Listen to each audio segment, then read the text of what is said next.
Stenting മൂടാക്കാൻ ഉദ്ദേശിച്ചിരുന്ന ഈ വണ്ടിയുടെ മൂന്നാമത്തെ ഘട്ടമുണ്ട്. അതായത് ഹാൻഡിൽ ബാറും വൈസറും നമുക്ക് കട്ടുന്നുണ്ടായി. ഇനി ക്രാഷ് ഗാർഡ് സെറ്റ് ചെയ്യണം. ക്രാഷ് ഗാർഡ് സ്വന്തമായിട്ട് പണിയാൻ നിന്നതിനാൽ ഒരുപാട് ടൈം നമുക്ക് സ്പെൻഡ് ചെയ്യേണ്ടി വരും. അതുകൊണ്ട് ഇത് പുറത്തൊന്നും വരുത്തിച്ചാണ്ട കസ്റ്റം മേഡ്. സ്റ്റെൻഡിംഗിൽ വരുന്ന ബേസിക് ആയിട്ടുള്ള കാര്യങ്ങളെല്ലാം നമ്മൾ പഠിച്ചു കഴിഞ്ഞ് ഇനിയിപ്പോൾ ഫ്രീ സ്റ്റൈലിലേക്ക് കിടക്കുമ്പോൾ ഈ ഒരു സംഭവം നിർബന്ധം. ഐറ്റം വരുന്നത് നല്ല ക്വാളിറ്റി ഐറ്റം ഉണ്ട്, കാണാൻ തന്നെ നല്ല ലുക്ക് ഉണ്ട്. ലുക്ക് മാത്രം ഫോക്കസ് ചെയ്യണില്ല, അതിന്റെ ക്വാളിറ്റി നമ്മൾ നോക്കുന്നുണ്ട്. ക്വാളിറ്റി നല്ല ഗുഡ് ക്വാളിറ്റിയാണ്. ക്രാഷ് ഗേജ് സെറ്റ് ചെയ്ത് കഴിഞ്ഞാൽ ഈ ഒരു പൊസിഷനിലേക്ക് വന്നത് ഓവറായിട്ട് പുറത്തേക്ക് ചാടിയിട്ടില്ല, എന്നാലോ കാണാൻ നല്ല ഭംഗിയുണ്ട്. എന്നാൾക്ക് ശേഷം ഒരു ബോൾട്ട് അടിക്കാൻ നോക്കുമ്പോൾ നമ്മൾ WD-40 അടിക്കാൻ നല്ലതേക്ക്. ഇത് പാടിച്ചെന്നും പറഞ്ഞ് ഊരാൻ നോക്കുന്ന ബോൾട്ട് 100% കിട്ടണമെന്നില്ല. റിയാസ് തേ ചവിട്ടി ഊരാൻ വേണ്ടി നോക്കിയിട്ട് വരെ കിട്ടണില്ല. കണ്ടില്ലേ, ഞാൻ പറഞ്ഞ പോലെ ഇപ്പൊ പഠിച്ച പണി 18 ചെയ്തിട്ട് ഈ ഒരു ബോൾട്ട് കിട്ടണില്ല. ഇനിയിപ്പോ വർഷാപ്പിൽ പോയിട്ട് മെഷീൻ വെച്ചേക്കേണ്ടി വരും. ചെറുപ്പം മുതലേ ഇങ്ങനെയുള്ള കാര്യങ്ങൾക്ക് ഇൻട്രസ്റ്റ് വളരെ കൂടുതലാട്ടാ. അതുകൊണ്ട് ഇങ്ങനെയുള്ള കാര്യങ്ങൾക്ക് ബുദ്ധിമുട്ടൊന്നും തോന്നില്ല. വീടിന്റെ തൊട്ടടുത്ത് തന്നെ ഷെമീർ കട വർഷാപ്പുണ്ട്. അറിയണ വർഷാപ്പായോണ്ട് എപ്പോ ചെന്നാലും റെഡിയാക്കി തരും.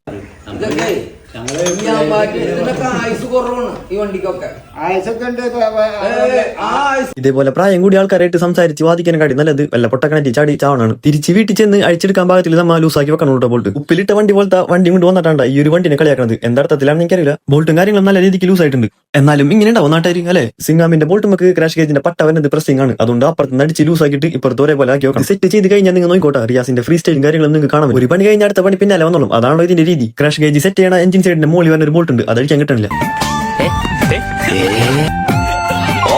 ഇപ്പൊ ഒന്നും ചിന്തിക്കാനില്ല. ഈ റൈറ്റ് സൈഡിൽ കാണാൻ കിട്ടില്ലേ ഫുള്ള്, അത് ഫുൾ അയച്ചിട്ട് കൊണ്ടുപോകാനുള്ള പരിപാടി. ബാക്കിയുള്ള കാര്യങ്ങൾ അടുത്ത വീഡിയോ കാണാം. ഇപ്പൊ തന്നെ 1.5 മിനിറ്റ് കഴിഞ്ഞു.